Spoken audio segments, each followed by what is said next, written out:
Welcome to the eye of the European storm. This is Greece, formerly associated with carefree fun in the sun. But more recently, the skies have darkened, and we are now being told that this place is threatening to bring down with it the whole of the European continent. I'm here to tell you why things may not be as simple as they seem. Nearly 3,000 years ago, a Greek slave called Aesop told the famous parable of the ant who saved for the winter months and the grasshopper who did not. His fable of the industrious, frugal ant and of the lazy, frivolous grasshopper is at the heart of today's debate concerning the euro crisis. The Germans are cast as the ants, the Greeks as the spendthrift grasshoppers. But in my judgment, this is far too simplistic. Grasshoppers in every Eurozone country and beyond caused this crisis. But now it's the ants in Germany and in Greece that are paying for it.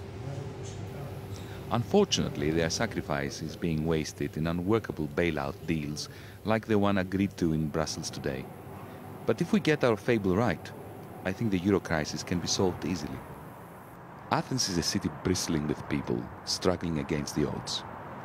While riots and politicians make the headlines, Greeks are carrying on with their lives, trying to get by. Depression is in the air, on the streets, in the graffiti that covers the walls. But in typical Greek fashion, it's mixed with defiance. Shops are closing every day, and the ones that are hanging on have no customers. No one can afford anything. Τώρα δύσκολο. Πάρα πολύ δύσκολο, παρόλο που δουλεύουμε πάρα πολύ και περισσότερο, αλλά τα πράγματα ναι, δεν αγοράζουν όπως παλιά, γίνουν δύσκολο. Prices are high despite the recession, and it's not as if matters were better before the crisis. When the euro came in, the price of basic goods skyrocketed. Meanwhile, there was a massive reduction in interest rates and a fall in the price of luxury goods. This meant that the rich had a bonanza, but the poor struggled more than ever. Anthula has worked for years in my university department, cleaning the offices of colleagues who have been ministers, heads of banks, powerful people. Her monthly salary of 850 euros is now 600 and falling. And the bills keep piling up. Her father has Alzheimer's and she has to pay for his care. Last year her mother died. Εκεί είχα τραγικό πρόβλημα. Τραγικό όμως πρόβλημα. Αφού συνονοήσε με το γραφείο κηδιών και πάλι βρήκα τρόπο με το κεφάλι κάτω, αλλά έπρεπε να το αντιμετωπίσω. Τι θα έκανα. Εργάζομαι στο πανεπιστήμιο με οικονομολόγους, με μεγάλα κεφάλια, ένα από αυτά είσαι και εσύ. Βρείτε τη λύση. Δηλαδή κάντε κάτι, δηλαδή δεν είναι μόνο τα βιβλία. The lights are literally going out in our cities. Families have to live without electricity. There are more homeless on the streets, and suicides are on the rise. Christos Kavathas is in a different boat. He returned to Greece after working for financial giants like Goldman Sachs on Wall Street. He built this magnificent house on exquisite ancient ruins. He says recessions are like a natural phenomenon. People here seem to be unwilling to accept, their fate. That this is part of life. Christos is a conundrum. He says he believes the rich must pay more tax and feels sorry for the overburdened poor. But he also thinks they have choices. The ones that choose to work for 300 euros a month for the rest of their lives, they'll probably be always poor. It's human nature. The strong will do well, the not so strong will not do well. 2,000 people used to work in the LFC's shipyards. Now, after 1,300 of them were laid off, the remaining workers strive to maintain pride in their thinning work.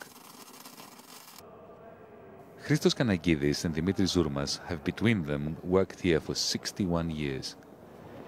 I asked them how bad things had got. Πάρα πολύ χάλια. Δεν πληρωνόμαστε όπως πληρωνόμαστε. Γιατί πληρωνόμαστε με έναντι. Εδώ και 6 μήνες. Εδώ και 6 μήνες δεν έχετε πληρωθεί. Εδώ και 6 μήνες Μας κοστάει η εταιρεία.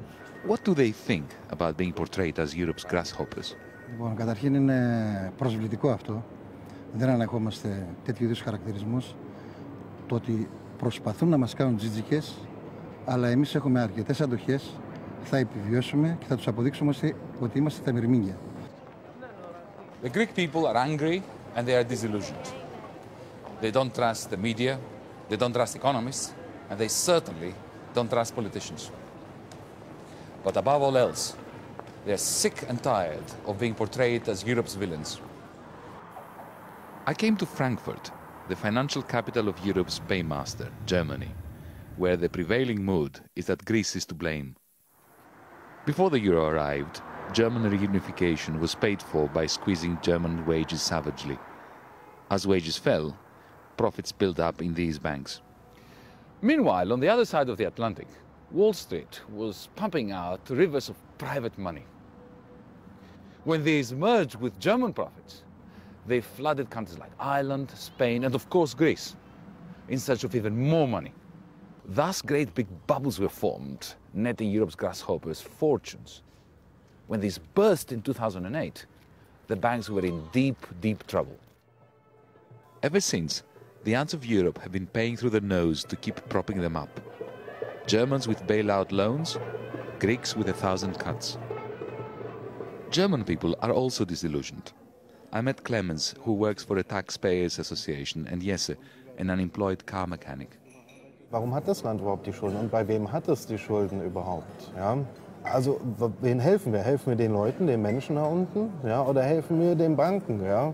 Was mich persönlich aufregt, ist, dass als Griechenland Mitglied wurde in diesem europäischen Währungseinheit. German banks are central to the euro crisis. So I spoke to one of their chief economists who wants Greece out. Yes, we have two countries in the Eurozone that are not able to keep members of the Eurozone. The Greeks and the Portuguese should go out of the Eurozone. What about countries like Spain, Italy, even France? If those countries are not able to fulfill and to deliver, it will be difficult to keep the Eurozone alive. It is clear, at least to me, that the catastrophic disintegration of the Eurozone is in progress. But is there an alternative? I think there is. We can end this crisis in 3 steps. First, we need to unify Europe's banking sector and recapitalize its banks forcefully. Secondly, centralize a large part of the Eurozone's public debt via the European Central Bank.